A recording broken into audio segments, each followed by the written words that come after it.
realistic action, extreme tension.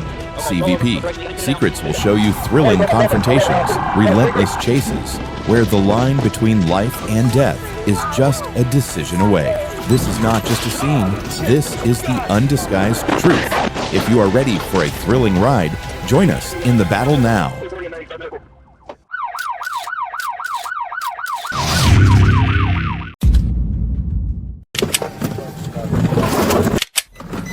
What's up, man? Stop. It was just before midnight on January 4th, 2025, and a deserted street in Palm Coast, Florida, seemed peaceful. Deputy Sheriff Christopher Murphy was patrolling the West Precinct when he noticed a man whose bicycle had fallen off. Michael McDermott, 38, was acting strangely. Stop right there.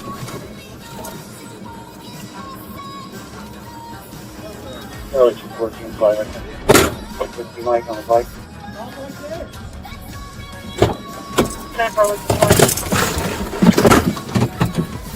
He's fleeing.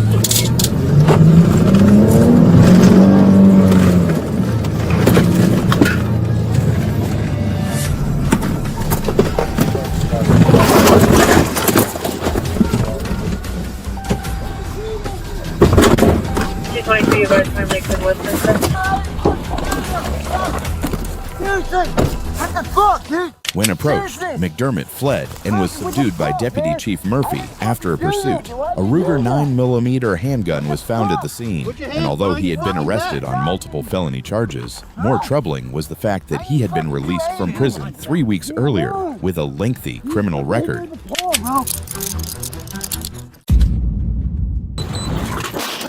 Shit! God! We don't have time, we're coming in hot now. On the afternoon of July 25th, 2024, in Dallas, Texas, a flock license plate reader sparked a tense standoff. A stolen red GMC pickup truck was discovered in the Gulf Lakes Trail apartment complex, and police quickly arrived on the scene.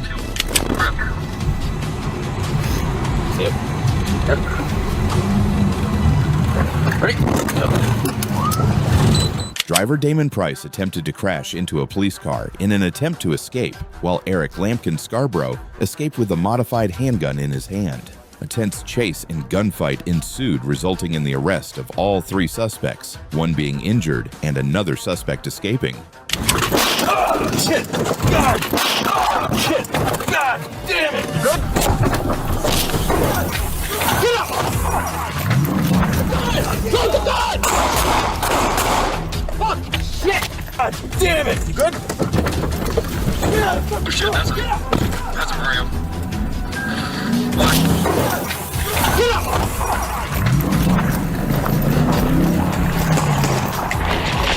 He got a gun! He got! Somebody drop the gun! Drop the gun! Hit that! Okay, hey, you got clothes, Kevin? No. Here. It's up. She fucking. What is your name? Eric. Eric what? Good!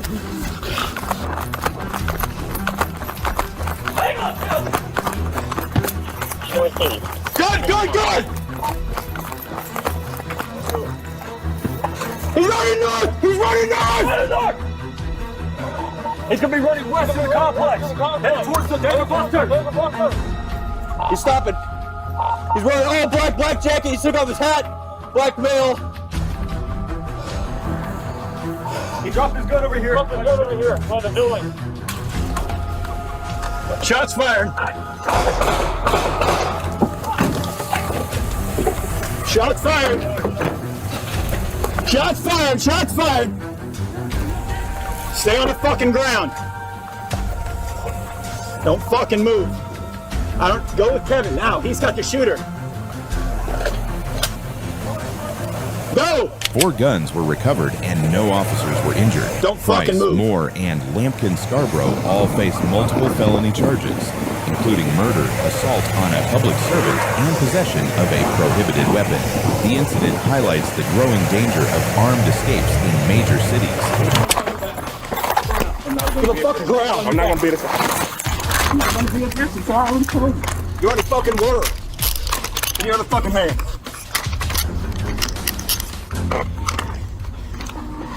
Shut up.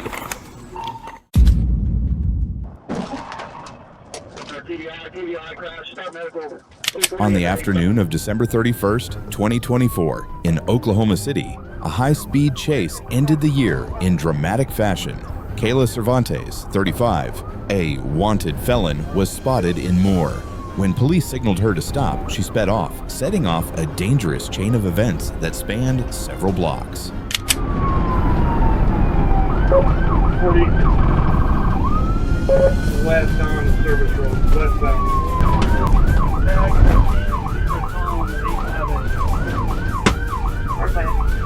Cervantes drove recklessly, running red lights, veering into oncoming traffic, and speeding through crowded parking lots. The pursuit continued to be tense and dangerous on the freeway near I-240, putting several nearby vehicles at risk.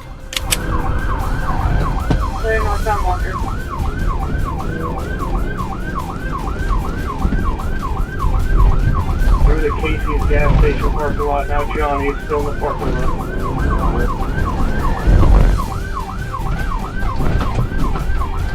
Helicopter going back west on 240 mile an hour, still westbound.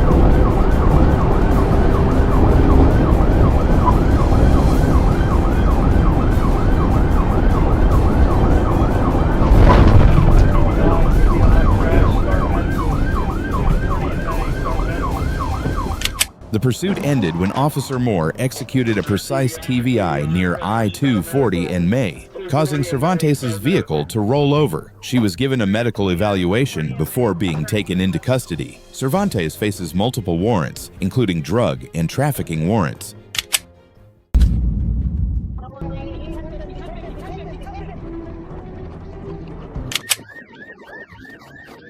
On the afternoon of June 29th, in Charles County, Maryland, around 2 p.m., a woman was attacked in a parking lot.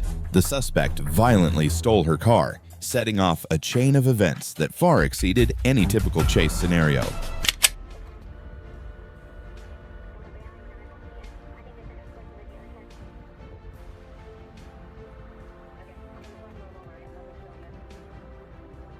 The robber speeds down Matter Woman Beantown, weaving wildly, running red lights with no regard for human life. The police are closing in. The only question is, can they stop him before tragedy strikes?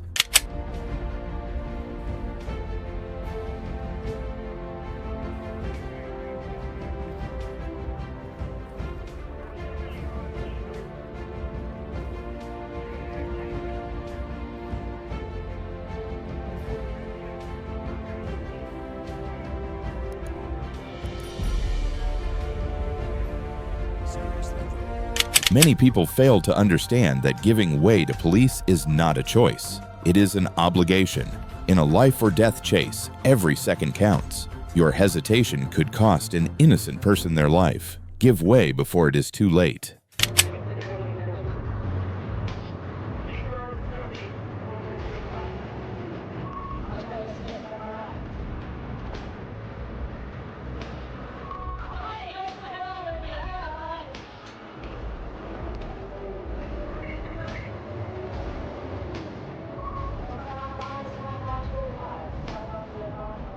The chase ended in chaos. The stolen car spun out of control and shot into the oncoming lane like a deadly arrow. It crashed head-on into a moving truck. An explosion occurred on the spot, turning the intersection into a disaster scene.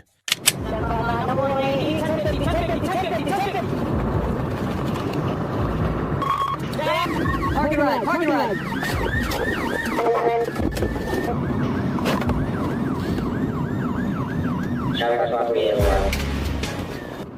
His death was the result of his own reckless decisions. Not only did he destroy himself, but he also left behind a trail of trauma for his victims, the truck driver, his family, and the officers on duty. No one deserved to die like that, but in the end, his recklessness led to the irreversible, inevitable tragedy.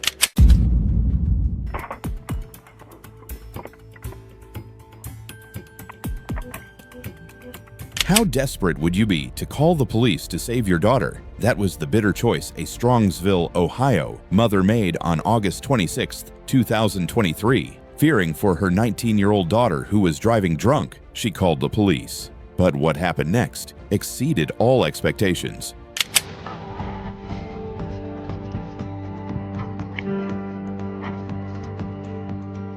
Don't go in the car.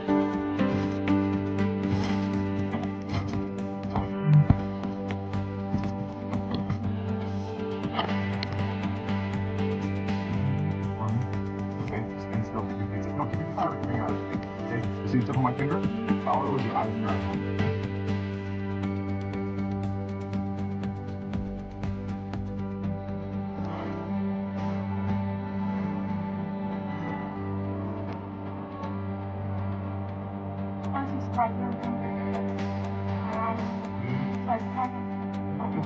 Stigmatism doesn't affect us though.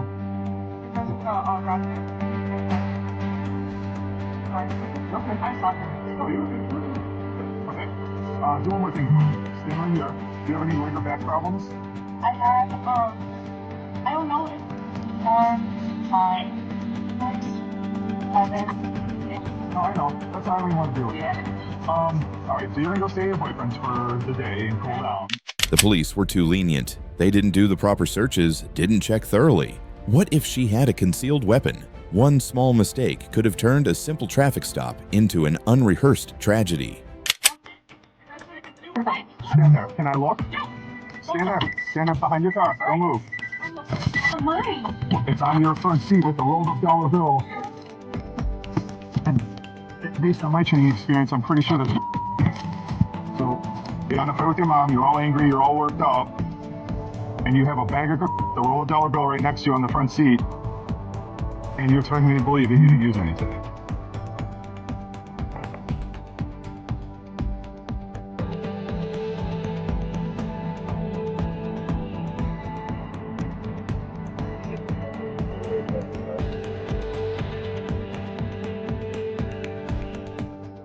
The girl was handcuffed and placed in a patrol car, but somehow she got out. She didn't run, she didn't panic. She calmly pulled out the can of white beer she had hidden, lit an e-cigarette, and stuffed the empty can into her pants. She even joked about the loose handcuffs. It wasn't until she got to jail that it all became clear.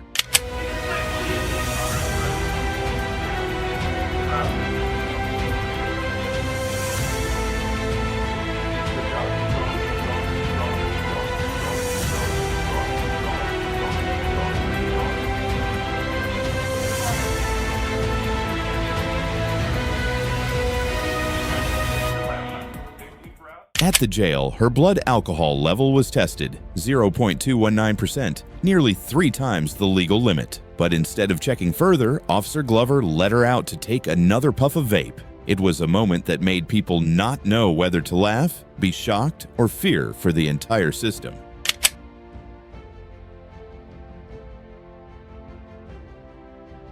She faced a litany of charges: DUI, underage possession of alcohol, tampering with evidence, and attempted flight.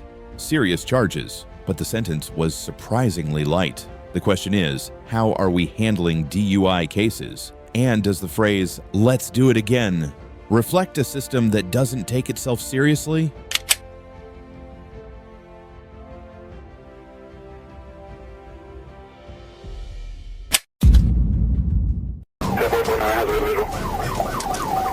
On the morning of November 26th at 10 a.m., a black Dodge Ram was traveling 70 miles per hour in a 45 zone on State Route 5, Florida. When asked to stop, the driver seemed hesitant until the gas light came on.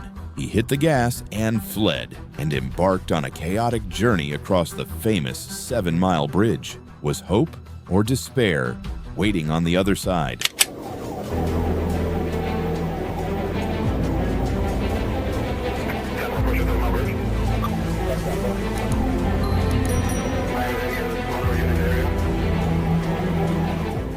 The 2019 Dodge Ram crossed the bridge at speeds exceeding 100 miles per hour. He weaved between oncoming lanes, nearly hitting multiple cars, and even forced a police cruiser into the oncoming lane. The highway became a chaotic maze, and the chase became a life-or-death situation for all involved.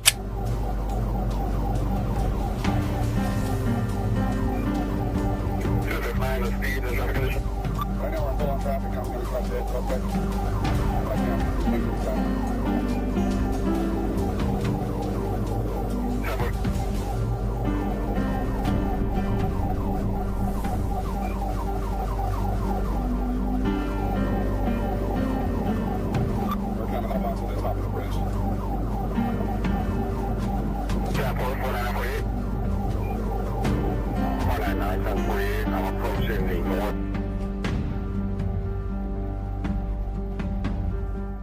Clearly, his instinct to flee had overridden any thoughts of safety. Perhaps in his mind, this was not that dangerous. But hundreds of drivers who had to swerve to avoid disaster would disagree. It was a storm of metal and speed, caused by one man. Just north of the 47. That's what's up.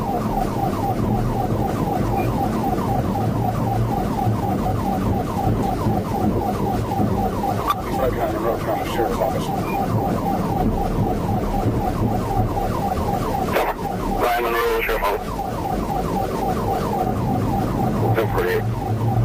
Black pickup is going to be getting out of the wind just about. Halfway across the bridge, Lapidus suddenly stopped the car. Without hesitation, he jumped out of the cab and into the icy sea below. Minutes later, the Monroe County Sheriff's Department arrived, flashing his lights from above the water. The chase ended in shock with a bizarre and risky ending.